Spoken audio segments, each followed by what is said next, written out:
tengamos muchos contextos clínicos en los cuales hablemos del gusto.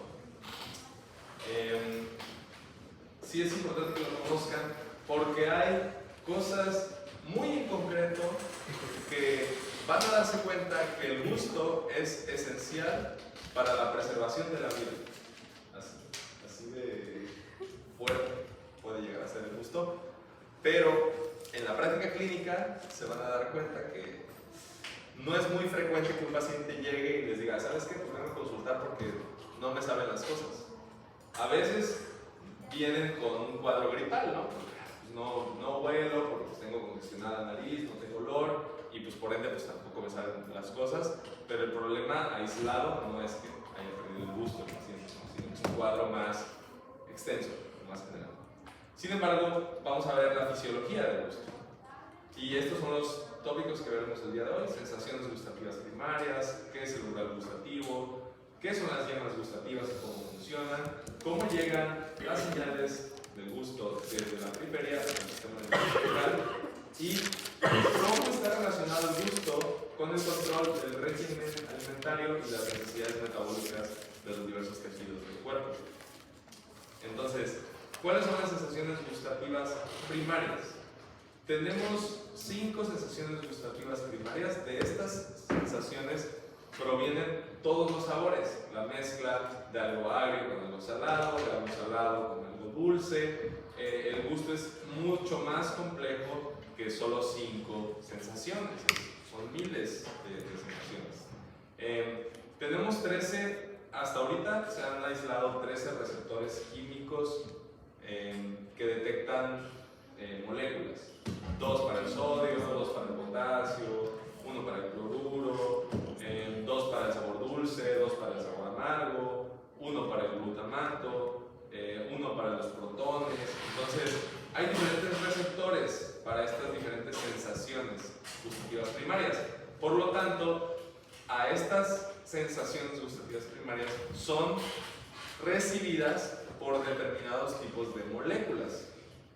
Por ejemplo, el sabor ácido o agrio está determinado por la concentración de protones que hay en un alimento. ¿Ok? ¿Qué es la concentración de protones? ¿El qué? El pH, ¿verdad? Si un alimento es ácido, entonces va a estimular la sensación gustativa agria o ácida. ¿Okay? No todos los alimentos tienen el mismo pH. Hay alimentos más ácidos que otros. Sin embargo, el estímulo principal es el protón. Ese es el estímulo principal. Lo salado, pues son las sales ionizadas. El fluoruro de sodio, las sales de calcio, las sales de magnesio. Todos los electrolitos o iones estimulan la sensación de lo salado. Lo salado está muy correlacionado con lo amargo. Una vez que los receptores salados se estimulan, si hay un exceso de receptores salados ya totalmente estimulados, el sabor, al estar saturado, se va a conformar o se va a transformar en un sabor amargo. Agarra una cucharada de sal para que lo entiendan y métansela a la boca para que vean cómo algo salado se convierte en realidad en algo amargo. O pónganle mucha sal al arroz y vean cómo va a quedar. O sea, queda amargo, se saturan los receptores. Dulce. Lo dulce es muy complejo. ¿Por qué? Porque diferentes sustancias pueden decirle a mi cabeza que lo que estoy comiendo es dulce. No solo glucosa o sacarosa, sino que hay diferentes moléculas orgánicas que van a saber a dulce. Y estas son azúcares, como ya mencioné, glicoles, alcoholes, aldehídos, cuerpos cetónicos, amidas, ésteres, vean este de aquí, aminoácidos, proteínas pequeñas. Los que van al gimnasio y toman proteínas, o si alguna de ustedes también va al gimnasio con proteína, se darán cuenta que sabe dulce. Las malteadas o proteínas saben dulce, y no es porque tengan azúcar, sino que los aminoácidos y los péptidos pequeños que hay en esas polvos saben dulce. ¿Okay? Entonces, ¿qué otras moléculas conocen que sepan dulce y que no sean un carbohidrato, que no sean glucosa o lactosa? Por ejemplo, una Coca Light. ¿Qué tiene la Coca-Cola Light? ¿Por qué es light? Porque no tiene qué. O sea, no tiene carbohidratos, ¿verdad? No tiene sacarosa o glucosa y fructosa, ¿no? Entonces tiene otro componente, otra molécula. ¿Qué hace dulce a los productos light? Un aminoácido. Ese aminoácido se llama aspartame. Eso lo han llegado a escuchar. El aspartame hace tiempo se creía que causaba desmineralización ósea, pero ya se han descubierto que en realidad es un poco lo que causa de desmineralización ósea. Pero sabe dulce. ¿Qué otros productos saben dulces y no son azúcar? La esplenda, la stevia, ese tipo de endulzantes o edulcorantes, como se conocen, no son carbohidratos, son aminoácidos. Sin embargo, en la lengua se interpretan como sabores dulces. Y ustedes se dan cuenta que no saben igual, ¿verdad? O sea, cuando prueban una bebida endulzada con un edulcorante, sabe distinto. Está dulce, pero no es el mismo sabor, ¿no? Que tiene una bebida azucarada con azúcar, con un carbohidrato. Proteínas pequeñas, ácidos sulfónicos, ácidos colágenados, etc. Compuestos orgánicos. Este es lo importante, ¿no? Todos son compuestos orgánicos, es decir, tienen carbono y nitrógeno. El sabor amargo es muy importante y este sabor es el que le da quizás la función de supervivencia más importante al sentido del gusto.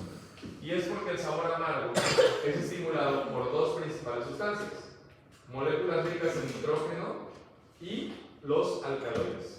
Los alcaloides son moléculas que tienen un pH muy alto. Da la casualidad que la mayoría de los venenos o las drogas o las sustancias tóxicas que pueden ingerirse por la vía oral son alcaloides. Entonces, cuando tú pruebas algo que puede ser un veneno o que puede ser algo, por ejemplo, imagínense que están caminando por el bosque, toman una fruta o algo así que no conocen, la mastican y les sabe amargo. Probablemente no sea tóxica la fruta, y entonces el gusto les va a avisar, ¿no? Es como está amargo, lo escupes, ¿no? Entonces se dice que el gusto ayudaba a protegerte de los sabores, de las moléculas tóxicas, ya desde el gusto.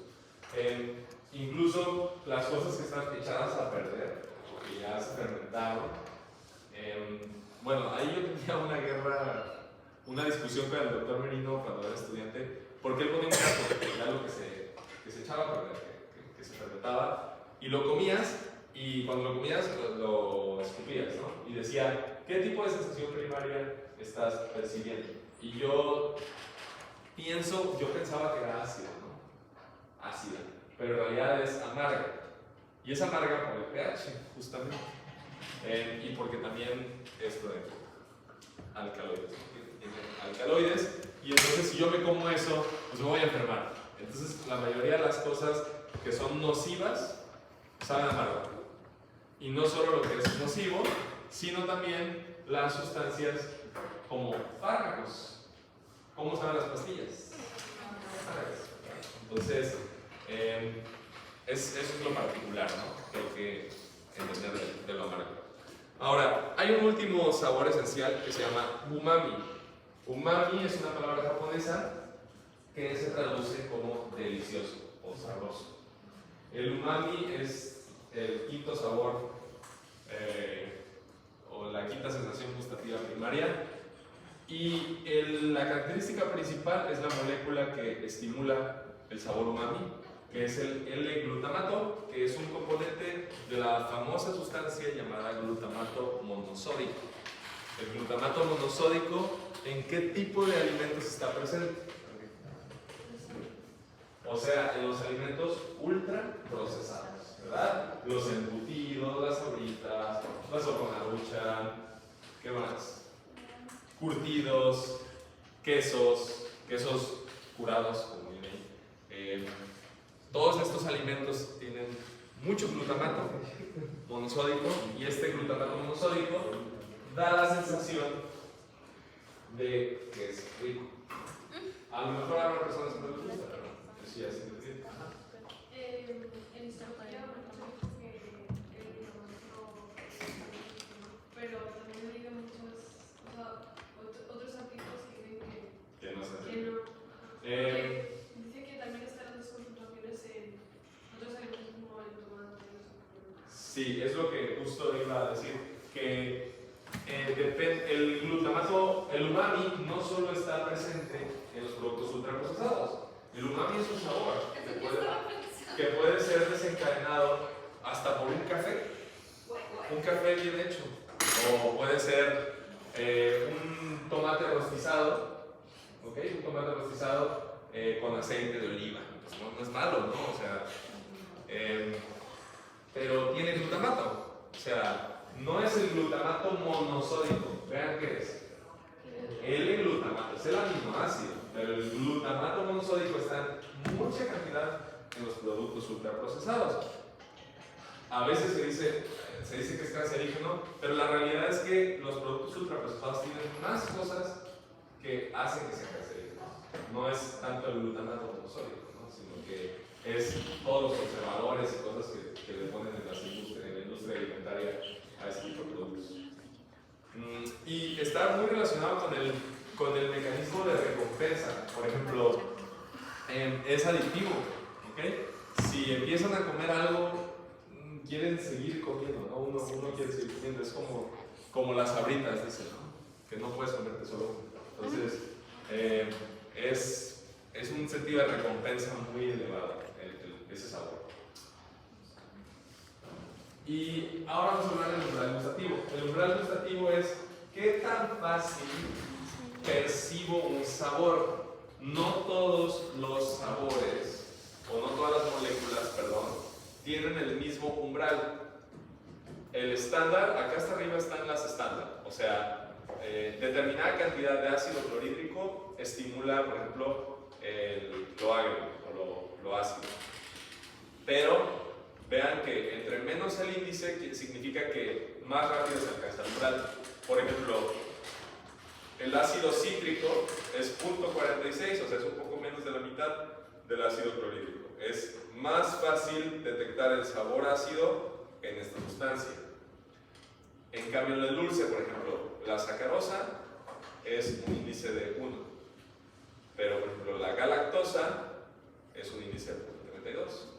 La glucosa es de 0.8. El cloroformo es de 40, o sea, es muchísimo más alto. Entonces, dependiendo de estos umbrales, es la cantidad de sustancia que yo necesito para desencadenar la sensibilidad del gusto. Y aquí hay una lista bien grande de sustancias. Por ejemplo, las sustancias amargas, viene aquí la quinina. ¿Ustedes saben qué es el agua tónica? ¿Pueden escuchar el agua tónica? No. ¿Alguien sabe? Tonic water. Que tiene gas. Sí, tiene gas, pero tiene también algunas cosas más o menos gasificadas. ¿La has probado? Sí. ¿Cómo sabe? Amarito. Amargo, ¿verdad? El agua tónica tiene esta sustancia. Se llama quinina. Quinina. Ajá. La quinina es amarga. Y curiosamente la quinina la sacan de la corteza de un árbol. La descubrieron que tenía beneficios importantes en el tratamiento del paludismo. El paludismo es una enfermedad transmitida por vectores, que es un parásito y es muy frecuente o muy prevalente en África. Los misioneros que se van a África siempre se da una profilaxis o una vacuna contra el paludismo, porque es una enfermedad que puede llegar a ser severa. Y la quinina es un componente principal de los fármacos llamados antipalúdicos. La cloroquina, hidroxicloroquina, ese tipo de fármacos. Y que se descubrió justo por eso, ¿no? Y es muy amargo. Esa es la característica de este componente. Es muy amargo y el agua tónica tiene quinina. Y aparte de eso, después se descubrió que estos medicamentos ayudaban a las enfermedades reumatológicas, como la artritis reumatoide. Entonces, vean que los medicamentos, la atropina, pilocarpina, la morfina, incluso la cafeína, la nicotina, está en las sustancias amargas. Eso era lo que quería que vieran aquí. Y ahí están sus umbrales. Pero no todo lo que sea amargo va a ser tóxico, ¿verdad? No, no todo. O sea, puede generar, sin embargo, tiene una capacidad alta de causar una reacción química en el organismo. Si lo piensas, un fármaco, pues no necesariamente es tóxico, pero sí tiene un mecanismo de acción a nivel fisiológico. O sea, hace algo en tu organismo. Y la sábila no entraría ahí, porque es que la sábila es amarga. Es amarga. Tal vez la sábila tenga ahí algunas reacciones importantes que no sabemos que sí ayuden, ¿no? Pero a lo mejor si comes mucha sábila no es muy bueno, ¿eh? Mi abuela se conoce para las gastritis. ¿Cómo? Sábila con canela. Sí. Y se supone que pues si es gastritis no parece lo malo, ¿no? No. Ahora, esta es la yema gustativa. Hay un término que quiero que diferencien. Espera. ¿Te vas a llevar esto? ¿Tú cuál estás checando? ¿Es un nuevo chico? Sí. Vale. Gracias. ¿Cómo sería el chile? ¿Cómo funciona? Justo para allá iba, justo para allá iba. Ok, vamos a definir de una vez qué es el gusto, ¿verdad? El gusto es sensibilidad especial, es decir, son reacciones ante moléculas orgánicas que se ocurren en la lengua y en la faringe. Ahora, la lengua está inervada y tiene sensibilidad. Si ustedes se muerden la lengua, pues la lengua pues duele, ¿verdad? O sea, está inervada, es como piel, tiene inervación. ¿Qué par craneal inerva sensitivamente el organismo? El trigemio, ¿verdad? ¿Qué rama del trigemio? B3, la rama mandibular. ¿Qué rama de B3? Lingual, ¿verdad? El nervio lingual. ¿Qué? ¿De dónde sale? Del nervio alveolar. Entonces, el trigémino inerva a la lengua sensitivamente. Si yo me quemo la lengua y me duele, lo que está llevando esa información general, somática, aferente, es el trigémino. El picante es lo mismo, o sea, es un daño nocivo a la lengua, arde. Entonces no es que tenga sabor. Hay componentes en los diferentes picantes o por ejemplo, los chiles saben diferente, pero el componente principal del picante, al final de cuentas, es dolor. Es un dolor, no sabe a nada, pero quizá el fruto tenga diferentes características que hagan que sepan diferente. O sea, no todo el chile es dolor, ¿no? Hay partes del chile que son otras cosas que pueden estimular algún tipo de sabor. Habrá quizás algún chile que es más dulce o que es más ácido, pero al final de cuentas el picante es una sensibilidad, no es un gusto. La menta, por ejemplo, también es un dolor. La menta, el sabor a menta, en realidad no es un sabor, es un dolor. Eso lo pasa. O sea, en realidad duele, no estás probando nada. Y partiendo de esto, ahora sí vamos a ver qué es una papila gustativa.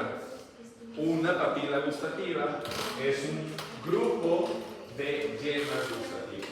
La yema gustativa es el receptor principal. La papila gustativa tiene varias yemas, pues un conjunto de yemas gustativas. La yema gustativa, por ejemplo, aquí está, vean, es esto que está más en rosita, se encuentra embebida en el epitelio escamoso estratificado de la lengua.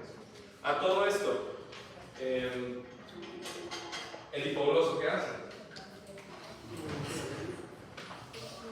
¿Es sensitivo o es motor? ¿O es mixto? Es motor, exclusivamente motor. O sea, el hipogloso no tiene nada que ver con la sensibilidad de la lengua, ni con el gusto. Es motor.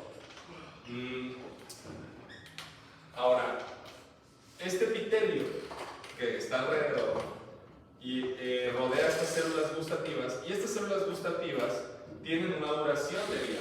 Se dice que duran 10 días de vida. Entonces se mueren y hay un recambio. Eso se llama recambio epitelial. Cuando nosotros nos quemamos la lengua, más o menos tarda 10 días en regenerarse y que podamos volver a tener la misma sensibilidad de la lengua. Este recambio epitelial necesita que tengamos concentraciones adecuadas de vitaminas, de hierro. Entonces van a darse cuenta que hay enfermedades de desnutrición o de anemia que van a manifestarse en la lengua. Ustedes le piden al paciente que les muestre la lengua y al mostrársela van a notar que está descamada. ¿Y esto por qué es? Porque ese recambio epitelial, que es muy rápido, o sea, cada 10 días, 10 a 14 días, según las bibliografías, se va a ver alterado y entonces la lengua va a estar descamada. Descamada, así como cuando una piel está reseca y se cae y así está la lengua. Bueno, este poro tiene microvellosidades. Estas microvellosidades tienen los receptores que detectan los sabores y entonces se despolariza y manda la señal del gusto a través de estas fibras nerviosas. Dependiendo de la zona de la lengua, varía el tipo de sensibilidad. Por ejemplo, el ácido, ¿en qué región de la lengua se detecta? En los lados, ¿okay? En los lados, en la parte lateral de la lengua, ahí se detecta el ácido. Cuando ustedes prueban algo ácido, se siente a los lados de la lengua la mayor presencia de yemas gustativas ácidas. Lo dulce, en la punta de la lengua, ¿verdad? Lo salado, un poquito más atrás, ¿verdad? En el centro, por ahí más o menos por el centro. Lo amargo, hasta atrás, ¿verdad? Es la parte más posterior. Ajá. Cuando vas a vomitar, se siente en aquellos lados. ¿Es igual que la mamá? Cuando vas a vomitar, en realidad es hasta atrás, o sea, es la parte más posterior. Pero es que cuando voy a vomitar, siento que la lengua se me contrae. Bueno, lo que pasa es que a lo mejor estás regresando ácido y el ácido pues, estimula la lengua y lo de los lados es ácido. ¿Sí? Es donde se detecta el ácido. Pero en realidad eso no tiene que ver. O sea, las regiones de sensibilidad de la lengua son así. A los lados es el ácido, en la punta es lo dulce, en el centro se dice que es lo salado, llegando hacia la parte posterior y en la parte posterior lo amargo. Y el umami justo en el centro. Esto de las zonas así, o sea, es como que en realidad se puede sentir en todas partes, pero aquí no es en todas. Exacto. Pues, o sea, no es como que sea exclusivo. En toda la lengua hay yemas gustativas de diferentes tipos, pero la mayoría de ellas están concentradas en esas zonas de ese tipo. Bueno, ¿cómo llega el estímulo desde la lengua hasta el sistema nervioso central? Aquí está. Vean, esta es la lengua, esta es la faringe. El sabor o la sensibilidad especial del gusto va viajando por 3 pares craneales: el facial, el glosofaringio y el vago, ¿verdad? Facial, glosofaringio y vago. La cuerda del tímpano es la rama del nervio facial que va a llegar hasta la lengua a través del nervio lingual. Okay, el nervio lingual es rama del trigémino, dijimos, y detecta la sensibilidad de la lengua, pero con el nervio lingual, junto a él, va viajando la cuerda del tímpano. La cuerda del tímpano es la sensibilidad, dijimos, especial, o sea, el gusto de los 2 tercios anteriores. Si son los 2 tercios anteriores, ¿qué tipo de gustos son recibidos por la cuerda del tímpano? ¿Qué tipo de sensaciones? Dulce, umami, salado y ácido. Pero el amargo en menor cantidad, ¿no? Casi no. O sea, el amargo, ¿por qué nervio es? Glosofaringio y vago. Porque en la faringe también hay sensación gustativa. Por ejemplo, ¿nunca han visto esos sprays que saben como a fresa o menta o así? Y cuando se los echan, pues no se los echan directo en la boca, ¿no? Sino que llega hasta atrás, hasta la faringe, y de todas maneras da sabor, ¿verdad? Entonces es porque ahí también hay yemas gustativas, en la faringe. Y esas las llevan en el vago. Esos 3 nervios tienen su ganglio. Recuerden que el ganglio es un cuerpo neuronal, y entonces este tipo de neuronas, ¿cuál es este tipo? No, ¿cómo se llaman este tipo de neuronas? Pseudomonopolares o monopolares. O sea, no hay sinapsis en este ganglio. En el caso del facial se llama el ganglio geniculado. En el nervio glosofaringio es el ganglio petroso. En el nervio vago son varios ganglios que se llaman ganglios nodosos. Y llegan hasta el tallo cerebral a esta área, el tracto solitario. Ahí en el tracto solitario es donde hace sinapsis el gusto, y entonces asciende, y mientras asciende llega hasta el tálamo, y en el tálamo hace sinapsis en el núcleo ventral posteromedial, ¿verdad? Porque ¿qué cosas se hacen sinapsis en el núcleo ventral posterolateral? Todo lo sensitivo en general, ¿verdad? O sea, el dolor, la temperatura, la vibración, todo eso en el ventral posterolateral. El gusto llega al núcleo ventral posteromedial. ¿Ok? Y la visión, cuerpo geniculado lateral. Y la audición, cuerpo geniculado medial. Ya vieron el tálamo, entonces ya se saben eso. Y bueno, por último, la tercera neurona va a viajar hacia la corteza y va a llegar a la corteza gustativa. Esta corteza gustativa es lo que se conoce como la ínsula. Es esta parte de aquí. La ínsula está en el lóbulo, está entre el lóbulo frontal y parietal y temporal. O sea, es como una región insular, es parte del 3. De hecho, se le llama ínsula anterior opérculo frontal. Es como el nombre específico de esa área. Y esa área va a hacer consciente el sabor o el gusto, pero también puede llegar a emitir una respuesta en asociación. Y esta respuesta es la salivación. Cuando uno prueba algo que es ácido, se estimula mucho la salivación. Y esta salivación proviene de las glándulas parótidas, submaxilares y submandibulares. Es la respuesta eferente al gusto. ¿Qué contextos clínicos pueden ser los que tengamos con alteraciones del gusto? Todo lo que afecta el olfato, por ejemplo, infecciones de la nariz, rinosinusitis, la COVID-19 también alteraba el olfato y el gusto también.